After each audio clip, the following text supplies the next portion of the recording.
Nandito po ang inyong lingkod sa Lopez, Barangay Lopez. Sa likod lamang po ito ng bamboo organ. Ayan, ito po yung, dito po kami nagpulong ngayon sa second floor ng bahay pulungan. Ayan, ayan po yung nasa baba. Ayan, ito po, dito po kami kanina nag-Sabbath worship. Ayan. After ng Sabbath worship, after divine worship, ayan, sama-sama po kami nagkakainan ng lunch. Ha? At ang comprenden, hindi nagamit. Sige lang, next time magagamit yan. Thank you, Ice. Next time magagamit. Taga lang yung ilagay mo sa, sa... Oh, yan. Nakain ka ba nito kamote? Ayan.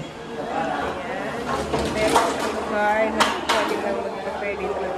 Lalagyan ito si R. Ayan. Ayan, sa baba. Sa taas kami ngayon. Dito kami ngayon sa taas. Kasi sa baba, mayroong nakaburon. So, wala pong permanent na lugar ang Lopez para sa worship. Kaya, pag libre dito po kami. Ayan. Kasi may isang speaker namin kanina. So, after ng kainan, ayan, uwian na. Marami nang umuwi. Kasi sa ngayon wala pang AY. Hindi pa nag-AY dito. Pero sana hopefully after divine worship ay lunchtime tapos may AY na. So, pinipray namin magkaroon ng talagang church ang Lopez Group of Seventh-day Adventist.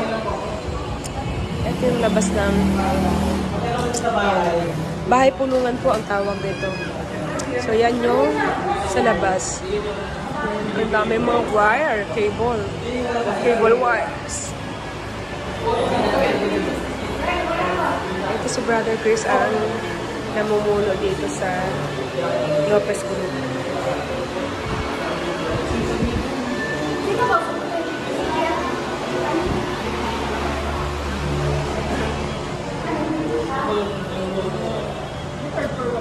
Yan ang itsura sa baba.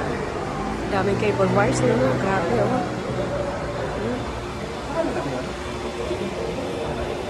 Yan si Herbert at ang kanyang friend.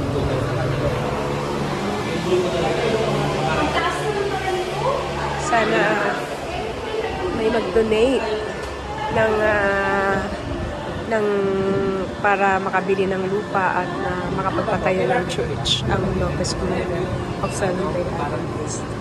Ayan, doong banda ay yung paganon ay ano na yan, coastal na yan. Ayan, makikita nyo po may aeroplanong lumilipad.